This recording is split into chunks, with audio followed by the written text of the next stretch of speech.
I mean, it's not guaranteed. I do it all the time. Hello, everybody. Welcome. So we've got some participants trickling in now, which is exciting. If you are just joining, please introduce yourselves in the chat. I will show you how. Panelists, if you'd like to do it too, you are welcome to.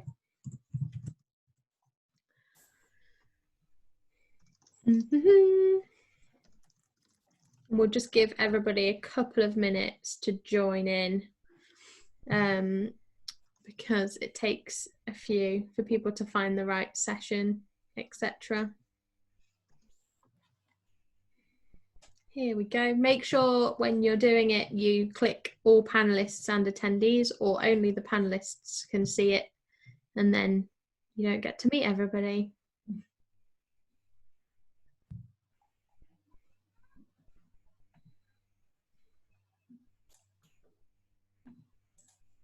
Hello. Hi, everyone. We'll get started in just a minute. Say hi in the chats as you are doing. That's very good. Well done. So I have got a poll for you. This is exciting. I'm going to open up launch polling. There we go. So as you're joining, if you can tell us who you are, whether you're a sabbatical officer or a student leader or an SU staff member. Someone's done it already. Well done, whoever's done it. That's it. You've got it. This is a big risk because I've not done a poll before. So we've got some SU staff, some part-time or non-sabbatical officers. We've got an incoming sabbatical officer, current sabbatical officer. Lovely. Great. Okay, I'm going to leave the poll up for just a few more minutes while I explain to you the housekeeping bit. So this is a panel, and as you can see, there's 5 faces on your screen. And we've got Hannah, Doug, Amy and Sarah, who are all current SU staff members. I'm going to let them introduce themselves properly in a minute. We're going to be talking to you for 30 to 40 minutes about what it's like to transition between being a sabbatical officer and moving over to being an SU staff member. The questions can be asked. There's a Q&A box that you should be able to find. And in the Q&A, you can submit questions for the panel, and it's my job to grab those questions and pose them to our panel. We are recording this session, so if you'd rather not be in the recording, then either keep quiet and don't say anything, or you can leave the session and watch it back if you'd rather not be in the recording. And if there's anything that you want to submit but you don't want to do it kind of publicly, then you can send that directly to me. I am Rosie, and you can just send that to me and then I'll direct it to the panel. As I say, there will be about 30 to 40 minutes, and then after that what we've opened up is the coffee shop, which is another virtual room where you can carry on these conversations. I know some of the panel will be going over to the coffee shop afterwards, but it's not compulsory, panel, it's up to you. And then so you can carry on chatting about this, or you can chat to other attendees from this space in there about what you've learned or your reflections from the session. And I think that's it really. So we'll get started. So my first question for you, and I'm going to take it in turns. I'll grab you and tell you who's going to go when. But what I think is a really good starter for this conversation is, what's your role now? What's your job? What's your title, and what does that involve? And then what Sabb role did you do, and did you do any jobs in between? So a bit of what are you up to right now, and what's happened between being a sabbatical officer and the current job. And I know for some of you there's been a few different roles, and for some of you it's been a direct Sabb to staff. So I'll start with Hannah. Tell us about your career journey. Yeah, so I'm Hannah. I work at Nottingham Trent Students' Union as their opportunities manager. So I'm in charge of all things fun at Trent. I've been doing that since 2017. Prior to that, I was also the student group coordinator at Birmingham City University Students' Union.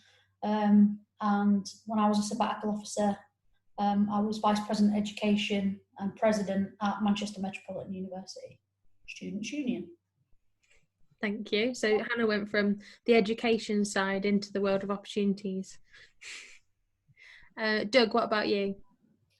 Hi everyone. So I'm Doug. My current role is Head of Student Opportunities at Interim here at Sheffield Hallam Students' Union. I'm covering for my manager's maternity, and that started in January. So it's been a bit of an interesting experience to do 3 months in person leading of a team, and then the rest of it has just been remote. But yeah, loving every minute of it, and a lot of learning that is happening in this moment. I was activities officer at Sheffield Hallam back in 2010, so I'm a little bit on the I've hit the decade mark now since I've been a Sabb. But I did that for a year, and that was really where during that year was really when I got a really good sense. You know, I was involved in SU before that in societies, but when I was officer, I really got to see exactly the impact that the SU has on student lives. Since being an activities officer, I have worked in different organizations. So I tried to go down the route of being straight Sabb into a student union. By that time, it was kind of like jobs weren't as good coming out. So I worked for an events company for not a couple of months, for about 4 or 5 months, and then I went on to work at Know-How, which is kind of like the call center for like Curry's PC World, which I did not at all enjoy, especially being a sabbatical officer. And then, you know, it wasn't basically I found it soul destroying. So I left that in about 2 months. But then I got a job as a pensions administrator for Aviva, and I stuck at that for about 16 months, I think it was. And I did learn a lot from that, and I did enjoy it because the environment was actually not as corporate as I thought it would be. But if anyone's got any questions, I can always elaborate on that.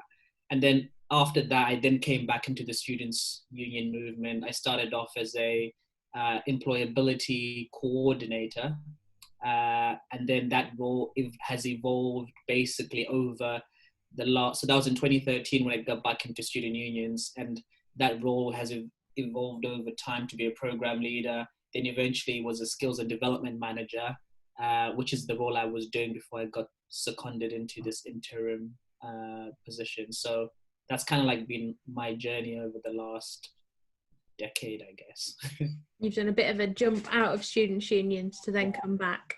Absolutely. Yeah. And what about you, Amy? So from 2015 to 17, I think it was, I worked at WSU as an officer. I did vice president community remit, so a bit of societies, volunteering stuff, media. And I went straight into a job in another SU at BCSU. So I took Hannah's old job. And it's been great. So I look after a bit of societies, sports again, and do some volunteering projects as well, like our welcome team. So straight jump through. Just couldn't stay away. So you've gone from Sabb life quite quickly into staff life, which is similar to Sarah. Yeah. So I'm Sarah. So from 2018 to 2020, I was President Student Experience at Fountain Next to SU. So I was doing student ops, sustainability, and then like services and facilities. And then in March, so 3 months ago, I started at Sunderland SU as Senior Wellbeing Officer, which is essentially like wellbeing coordinator. So looking after like peer support models, buddies, and that kind of thing. So I started the job in lockdown, which was very weird, but it's good. Yeah, strange. And you're doing a job in Sunderland, right up north of England, from Falmouth, because you haven't moved, right? Yeah. So starting a new job with a new team where you thought you were going to be at the other end of the country. Yeah, strange lockdown times. So thanks for sharing all of that. And if anybody's got any questions about anything that any of the panel have said so far, drop them in the Q&A.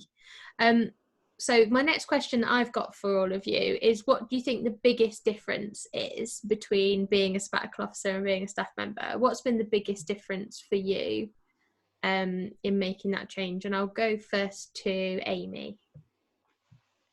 Well, I think Sabb life is extremely fast paced, because obviously you've only got a set amount of time to get everything done. So it's like quick, you've got to just jump through everything and smash through everything. And I think as a staff member, you get a bit more time to be like, right, long term, you can plan stuff out properly, even if it's going to take longer than a year. It doesn't matter, because you know that, you know, you've got that time there. And being able to see that progression over several years is really good as well, and kind of really rewarding. Whereas an officer, sometimes you do something and you don't necessarily get to see the impact straight away because you're gone after a year. So yeah, being able to stick around and see how things are going and if they're actually benefiting students, and yeah. Sarah, have you noticed the same? Have you noticed similar stuff to that? Yeah, definitely. Yeah, because when you're a Sabb, you're like constantly fighting fires, and being a staff member is like way more strategic and long-term thinking. So yeah, I completely agree with that. Mm-hmm. And Doug, Hannah, what do you think? You've been in the staff side for longer now. Are there any other differences? I think maybe not so much now at management level, but definitely when I first started at BCU, that transition and that loss of that like consultation process as a trustee and a director of a students' union, you're kind of in the know. But as a staff member at, say, coordinator level, you kind of find things out a lot later down the line when decisions have already been made, and I think that was quite a big change, especially from coming from being a president, where you sit on senior management team and you go to all of the university meetings and things like that. That was a really big sort of difference, I think, quite early on. Mm-hmm. Yeah, I would definitely agree with that. That when you start off, it's different from where I am now, obviously, because I'm now almost back to where I used to be in terms of like you're in the know. You've got information and you're part of shaping the direction of the organization in a more kind of like direct way. Whereas starting back kind of like as a coordinator, or at the bottom of the ladder, if you may wish to use that term, you're removed from all of that. And it's, I think if I had moved from Sabb officer to another SU straight away and not being part of those conversations, that would have been a bit of a shell shock to me. But because I completely removed myself from the whole sector in a way, I was kind of like, well, this is all new. So, so that was the biggest kind of like, for me, I think that was the biggest. It was also kind of like freeing, not being part of those conversations anymore as well, because it does come with a level of stress and the level of kind of like responsibility. So that's definitely one thing I think I got out of not going straight back into SUs, was just having that freedom of kind of like being me without having to think too much about what was going on, and that was somebody else's problem somewhere else. You've picked up on, so one of the questions we've had through is what's the best and the hardest thing about making the change. You've picked up on potentially one of the good bits, but that could also be one of the hardest bits, is going, oh, that bit's not really my problem anymore, and taking that step back. What other things are like, what's better from your perspective about Sabb life, staff life compared to Sabb life? I think it depends on your personality at the end of the day. I think if you're someone, and the way you work and the way you think, if you're someone who does enjoy quite a lot of that strategic kind of stuff, you probably will feel that pinch straight away when you move at that lower level because you're not involved in those discussions. But if you're more of a doer and you just like to get on and get things done, I think that element of just being given and being told what to do, you know, every officer is very different compared to the next. All officers are different. Some of them, you know, if you're an officer who's got a strict time, project plan and you like doing it, I would imagine that would have been quite a smooth transition from yourself, and you're okay not being involved in those discussions. But for me, I did find it, as I said, I found it soul destroying when I worked for 2 months at a call center. It's not that I'm demeaning or diminishing the role. It's just kind of like, I think it was such a big shell shock from being responsible for such big decisions, and then we're also doing like massive restructures, and you know, staff used to come and talk to you about big issues, and you had the ear of the CEO. You also had the ear of some very important people in the university. So you know you're having meetings with the mayors and, you know, all these VIPs, not just in your university but in the city as well. And then you almost kind of feel like, oh, I'm back to being like a nobody again.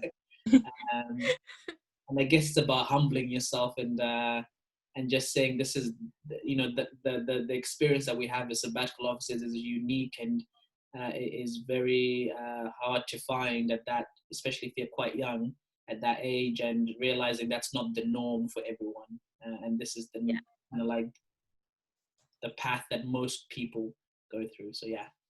I know an officer I used to work with who was the president at Swansea SU at the time when I was a staff member there. He was desperate to get a job where someone else would tell him what to do. He was just like, I just want to work in a coffee shop or something where I go in, someone tells me to make coffee, I make coffee, and then I go home, because it's such a different mindset shift from being an officer. Sarah and Amy, you're like kind of in your you're more recent than Doug and Hannah in moving over to being a staff member, and you're two people that I would definitely describe as doers. What do you think about Doug's kind of point on, if you're a doer, then you that make that transition a bit easier perhaps? Yeah, I think I completely agree with it. There's definitely something around breadth and depth of work. So when I was a sabbatical, I had like quite a broad remit, just because of the way the SU was structured. And now I've gone like straight into a deep dive just in wellbeing in a specific area. So I found that really nice in some ways, because you get to like look at the whole project and like understand it from beginning to end, and like think about KPIs in the way that you just don't get to as an officer. So I really like that. Yeah. What do you think, Amy? I think as well, it kind of, having seen and been privy to all like the strategic conversations, you often can consider like there's bigger stuff going on just because you don't know about it. So it kind of made it a bit easier to just accept decisions that you're being told, because you're like, right, they know what they're doing up there. Like, I know they've probably had a billion meetings about this. This isn't just a random idea they've plucked out of the air. So being able to actually understand the inner workings, I guess, just makes you kind of be like, right, I can accept that and crack on and just take it and do my job. Yeah. And so we've had another question that's it's directed for you, Sarah, because it's from Amy, and she said that she started a staff job from being a Sabb during lockdown. So maybe you two could buddy up and sort of chat about that as an experience. She's asked, do you have any top tips about working remotely in a new job? But also, I suppose, let's expand that. If you can answer that first, and then let's expand that to everybody and talk about like your experience over the past few months of, for Doug and Hannah, like managing remotely, and then for Amy and Sarah, like that experience of working remotely, because I think it'd be nice for everybody to hear how that is for you. So, but first, Sarah, like, what was it like starting at Sunderland remotely? And because I think there'll be quite a few Sabbs that will be doing similar over the next few months. Yeah, I bet. It was really, really exciting. I really liked it because it was just like, it was kind of like this opportunity to throw everything up in the air and kind of redefine like partnerships and that kind of thing, which was really exciting. Top tips wise, I guess like making time to talk to every staff member in the organisation, getting to know them, what makes them tick, and what makes, like when you're working with them, what makes their job easier, so that you can kind of like work more in partnership and just be really like constructive, because it's quite hard to work out who's got a dog or who, like, I don't know, loves sewing when you're not in that office environment. So like paying attention to those little snippets of information is really helpful when you're like building relationships. And yeah, I think that's probably the thing that helped me the most. And you started at the same time as the new CEO at Sunderland as well, didn't you? So there's a couple of you, like newbies, who aren't actually in a physical space together. What about so Hannah and Doug, we'll go to Hannah first. What's it been like managing a team remotely? To be well, obviously lockdown happened relatively fast for us. On the Monday we told we might close union, and by the Wednesday most of us were at home. But my team may disagree or agree. I'm not sure. I think one of them is in the call, so that'll be funny. I think.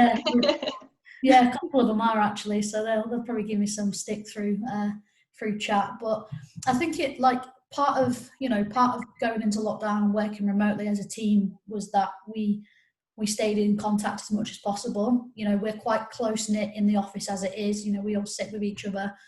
It's quite a sociable office with the wider SU department, so it was really crucial for us to keep that contact with one another. And for me,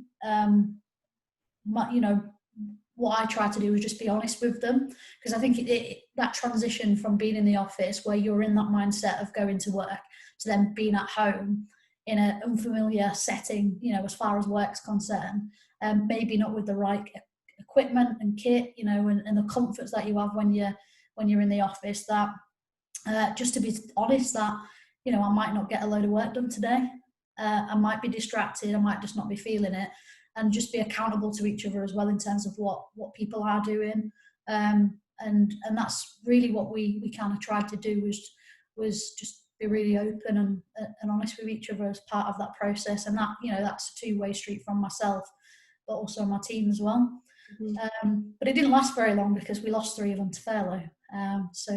But me and Sam, who are in at the minute, we speak regularly and kind of understand what we've both got to do, and I think that's really important. So, Doug, any other things that you want to add about management in these weird times? Yeah, I think everyone has already alluded to. I think it's about communication and about establishing the communication lines that you want to be using with your team. And everyone has to, as Anna said, it's about being open and honest with each other, and just communicating, and even over communicating, in order to, because what happens when we're all remote, you lose all of those little conversations that happen in between when you're walking to somewhere, or in between meetings, or going to the kitchen and all of that kind of stuff. So over communication is key. And even just for myself, over the last 3 months, I think someone is telling me that we're now past the 100 days mark in lockdown, or in remote working or lockdown. It's only kind of like now where you get comfortable with, we had a WhatsApp group, but over the last month is only when I started getting comfortable messaging my own team members directly, not within the WhatsApp group, so I could have other conversations and not just put them on email, because I knew how stressful having a stream of like emails from your manager or any other staff member could be. So yeah, over communication, using technology that is out there that helps everybody to do that. One big thing for me that I cherish with the face-to-face environment is being able to get up off my seat and go and talk to the team and just, how are you doing? What's going on? And through those conversations, I tend to kind of like almost get a flavor or as to how people are actually getting along mentally. A little bit of feedback happens almost organically in that process. So being able to replicate that remotely is very difficult, but, we live in times where there's so much technology available to us that we can use, and getting staff feedback is really crucial. Just to check in and to say how they're doing and anything that they would like to see changed, and in particular around their well-being, is very important. Yeah. I've just closed the poll, so I'm going to share the results with everybody, and hopefully you'll be able to see those. So we've got in terms of who we've got in the room, we've got one current sabbatical officer, 5 new officers who are just starting, a couple of part-time or non-sabbatical officers, and 6 SU staff. So it's quite an interesting makeup of different people in the room. We've had another question that I'm going to pose to you, and then I've got another one that I've got pre-prepared. So I suppose this one's more for Hannah and Doug, but I think really interesting to see what Sarah and Amy think about this too. Anonymous attendee, so I don't know who's asked this, has asked, when do you think it's the best time to start thinking about moving from coordinator to manager? So how did you know, Hannah? How did you know, Doug, when you were like, okay, I'm ready for, were you asked by a manager, or did you apply for your role? Was it like an interim thing? And when did you start thinking about moving from coordinator to manager? So you two answer first, and then we'll go to Amy and Sarah about what your thoughts are on this. From my perspective, I knew when I was a sabbatical officer that I wanted to stay in students' unions. I wanted to progress, and eventually would like to be a CEO of a students' union at some point in the near future, hopefully.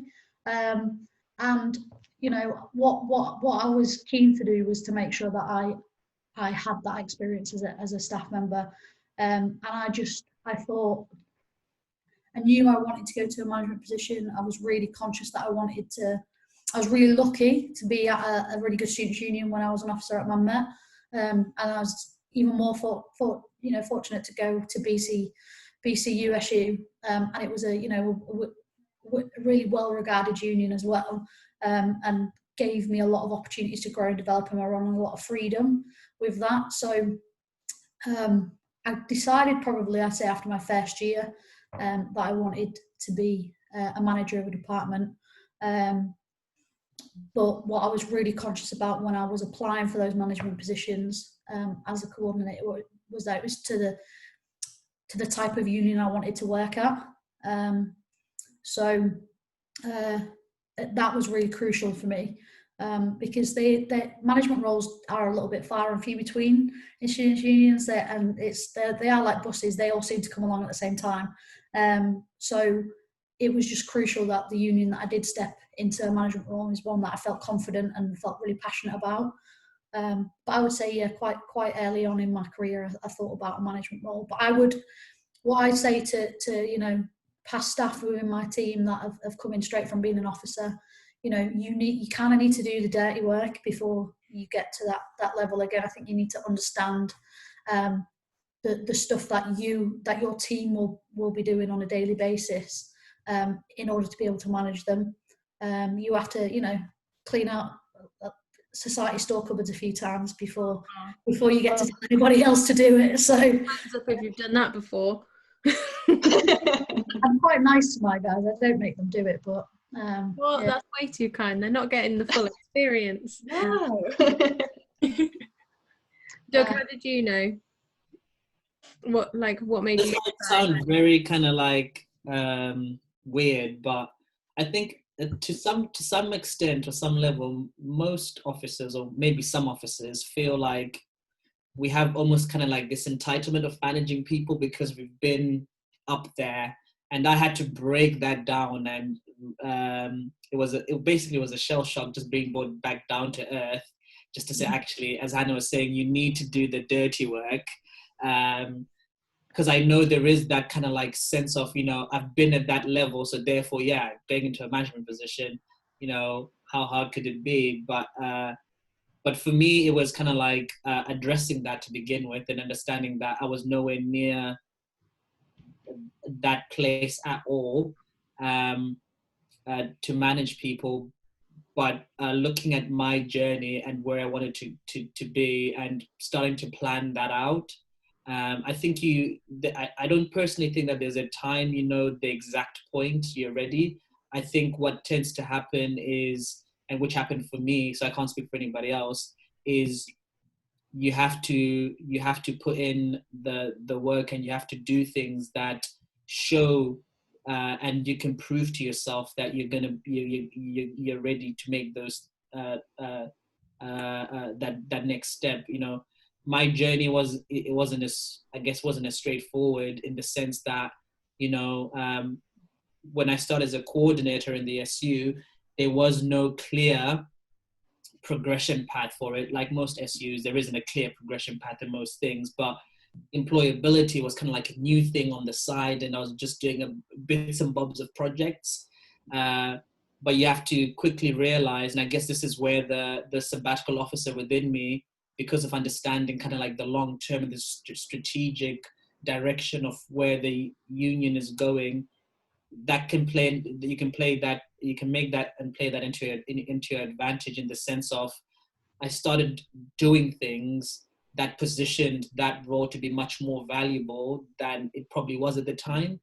And you start to do political edge. Yeah, absolutely. And you start doing things that are necessarily a part of your job role, but you're doing things that show the value, not just of that role, but you as a person as well. And, little things like, I never had student staff that I could manage, but, knowing a little bit about budgets and what was going on at the time, I created roles that I would manage that help with delivering whatever offer that I had to deliver. But through that experience, I could then test out my management style, and getting feedback. So I think the thing that I would say is also important to know when you're ready to go from coordinator to manager is seek feedback, from everyone around you, because you're probably going to have blind spots that you're not aware of. And I think most officers at most SUs, they get like a 360 at some point. I know I had one before I left, but we had it right at the end, which was a bit pointless, because like, oh, here are all the things that you're good at and not so good at, but we can't help you to change it. Bye. Bye. But I think most SUs have got it right, where you can do it halfway through the year. But what I'm trying to say is, use that. Those 360s are there for a reason. They help you to plan your development and your progression. And yeah, once you're in a situation like a coordinator and you've been doing it and you've done all the things that has helped you gain certain skills that are crucial to management, seek feedback.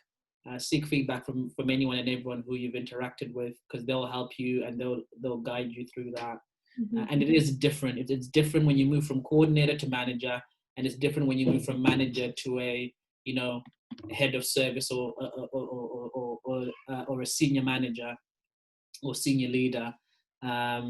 It's all very different, and there's always things that you need to pick up as you move on up. So yeah, that's my advice.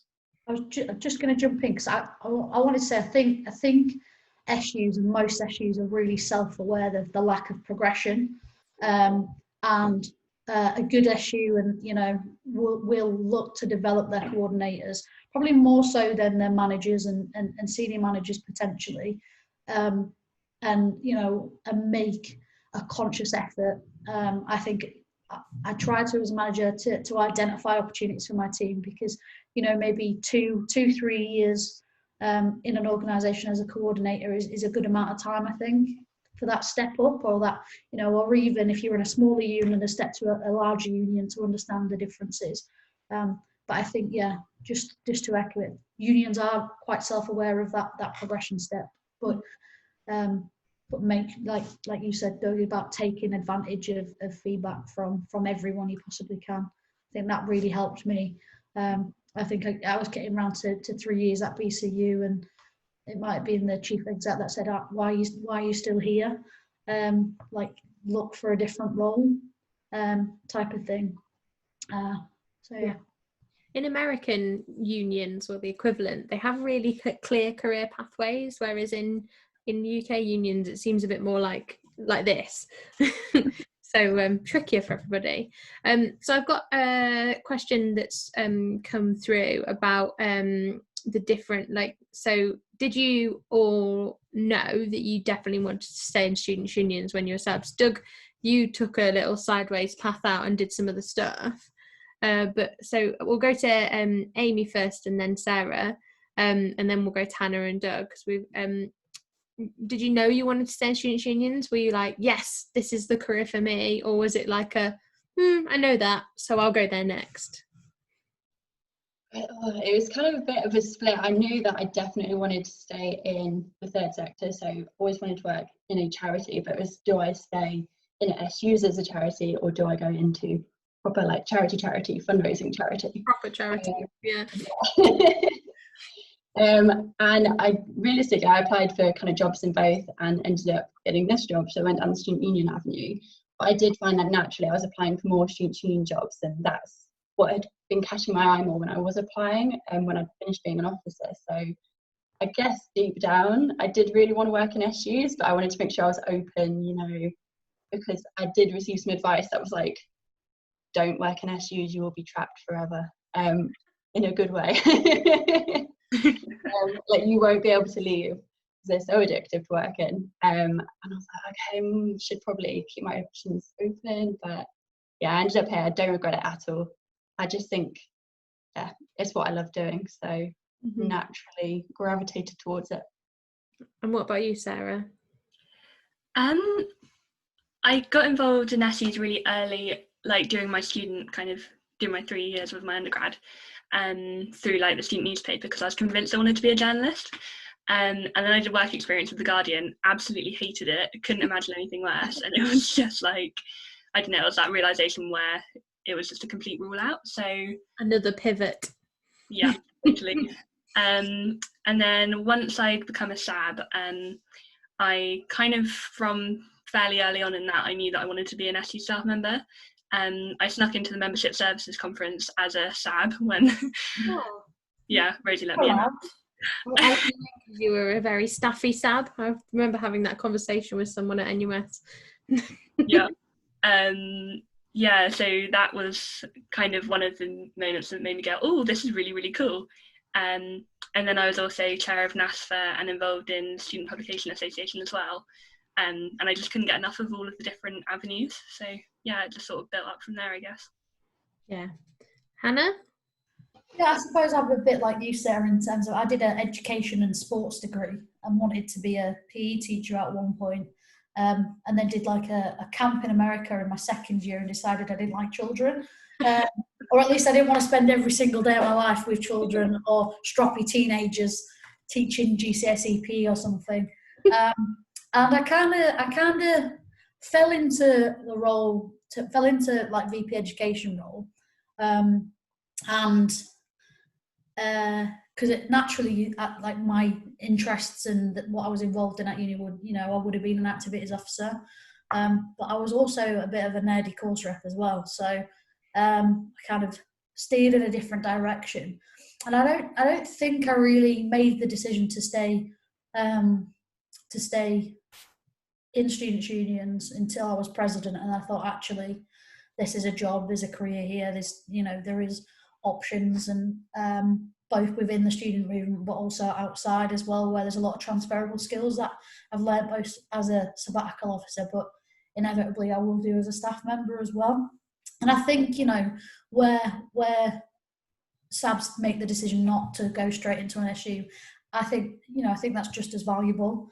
I think even with coordinators and managers, that's before they, you know, you make the next level to senior management, a bit of variety is important, because you do get sucked into an SU bubble. And one of my biggest advice to sort of new staff or officers starting would be to make sure that you get involved with things outside of students' unions, like either in the community or you know, if you play sports with the local sports teams or even national committees, but I've no relevance or to what you do as a role, then I would advise that, because it does kind of get a little bit one side. You know, you always have your SU glasses on, really.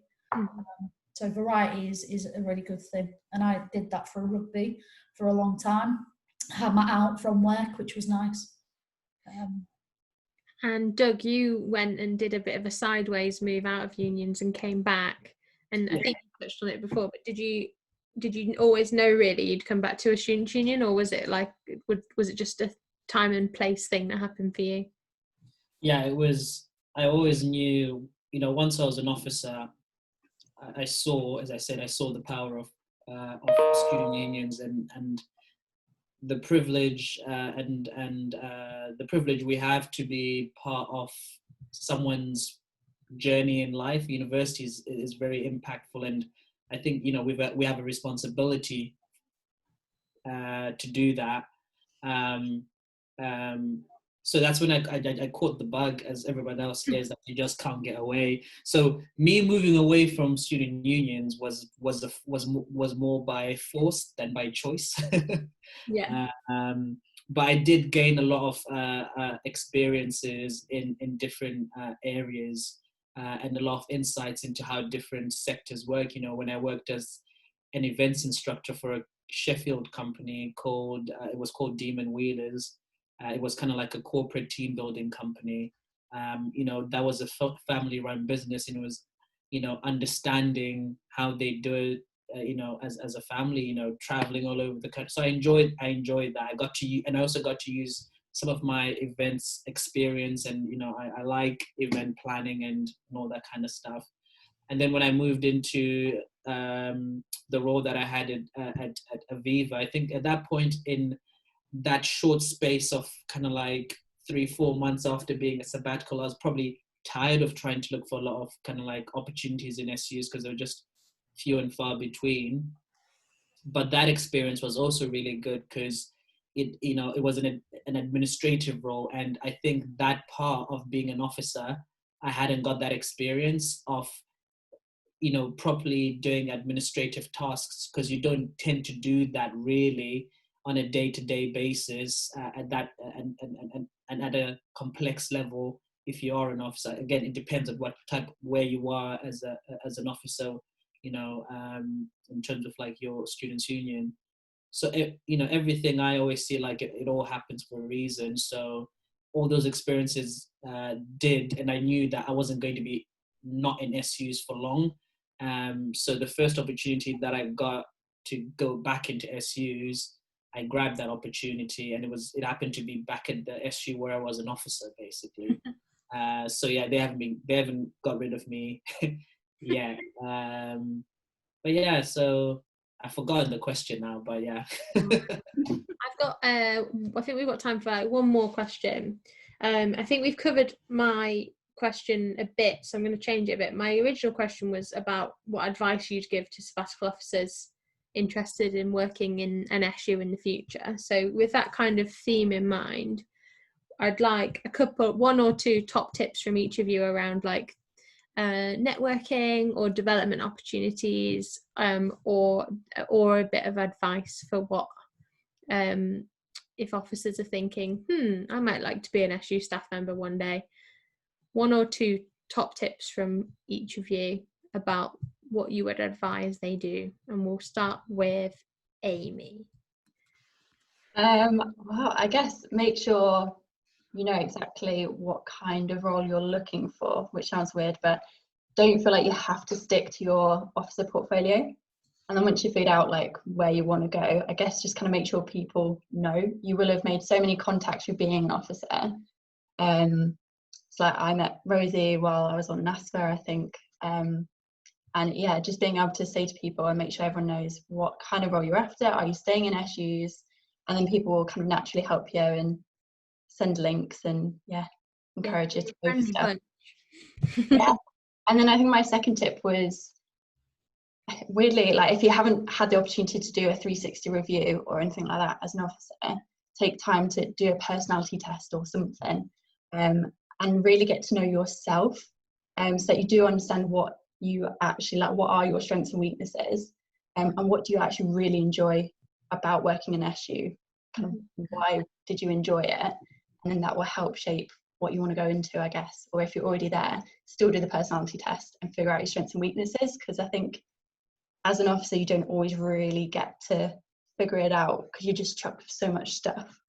And I know, so I got the good opportunity of doing 2 360s. In the first year I was told I was too quiet, I needed to speak up a bit more and kind of hold the room a bit more.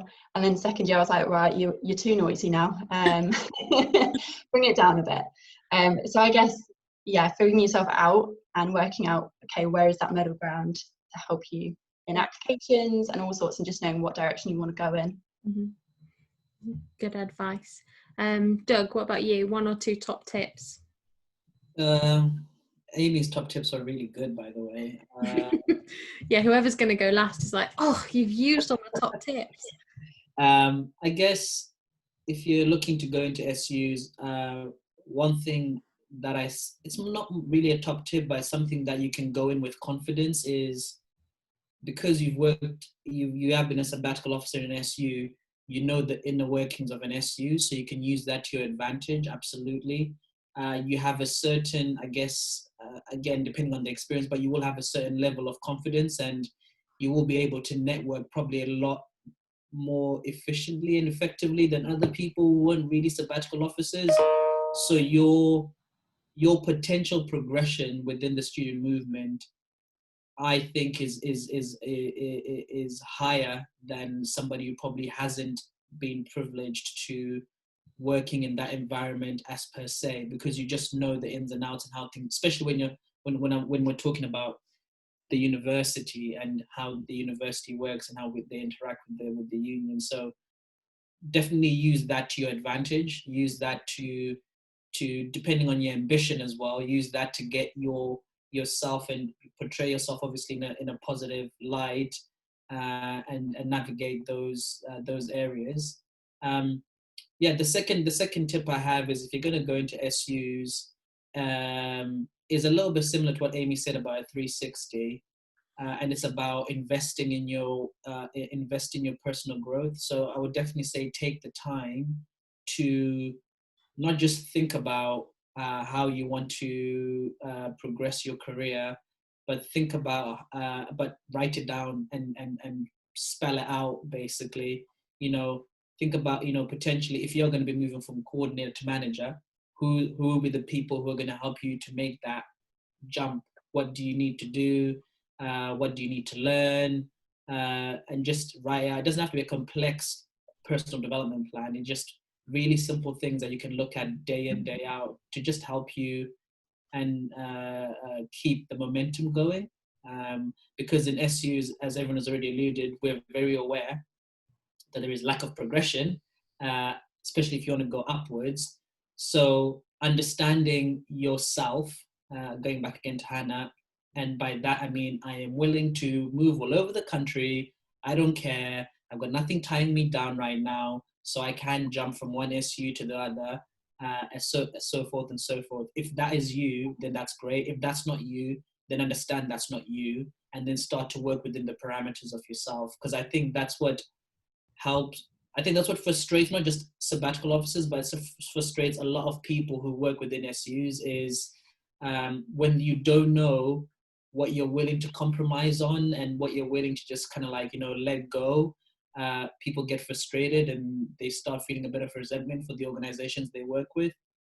And the organizations, sometimes they can't do anything for you because their hands are tied. That's when you need to look at yourself and start to think, okay, is this the only route to get to where I need to get to? SUs are just a stepping stone to that. Thank you. We'll go to Sarah. Have you got any top tips left? I think the number one thing that helped me was getting a mentor. So like linking up with someone who's a staff member in another SU, who's in a role that you like long term really admire and like want to strive for, and like investing into that relationship. So I've got a really wonderful mentor who I've been meeting with fortnightly since I kind of decided, okay, it's time to start looking for SU jobs. And that was back in February. And she's absolutely brilliant. Like, yeah, she's great. But one of her top tips for me when looking for a job was looking at different like job descriptions and then ranking each point 1 to 5 of how comfortable I was with it.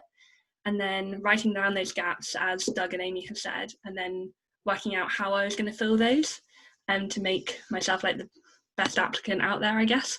And yeah, that really, really helped. So whether that's for a job that you want in 6 months, a year, 2 years, knowing exactly what those stepping stones are to get there is what really like focused my attention on it, and because I didn't necessarily expect to leave my sabbatical role early, but the right job came along. So yeah, I think that's another thing about it as well. And finally, Hannah, any top tips left?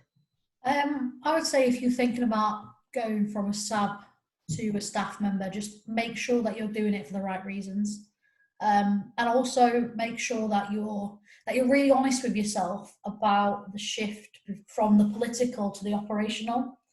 Because some unions are quite operational in their nature, so the Sabbs are, and some are obviously are very political, and some people struggle with that transition, that movement from being a Sabb to a staff member, where you may not agree with the policy decisions that have been made, and that can cause conflict either with the sabbatical officer team at the union or with your manager or whatever. So just be really honest with yourself about whether that's something that you're able to deal with.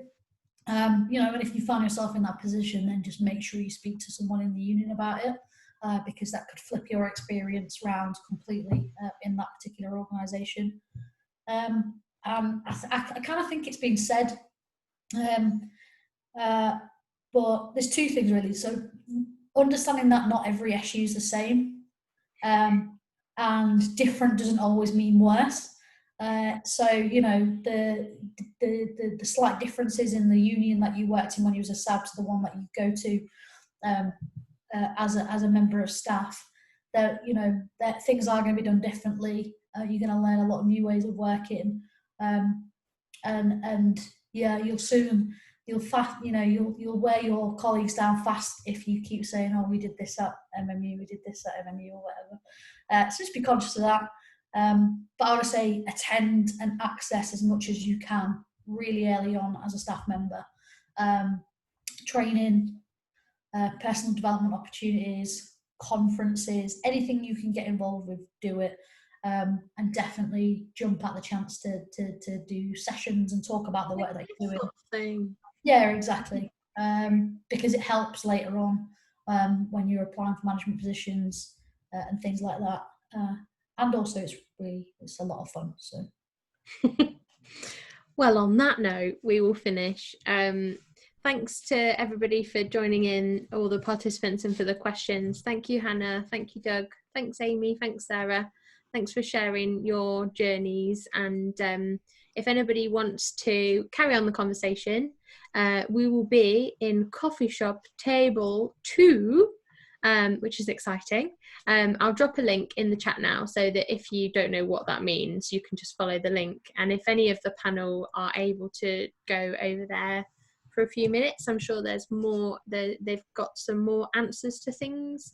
I'm just putting the link in now, so if you follow that link, that will take you to table 2 in the coffee shop, where other people from this session will be. So thank you to our wonderful panelists. I hope you haven't got too many more meetings today, given that it's 5 o'clock, and hopefully see you all soon. And thanks to everybody for joining in. Bye.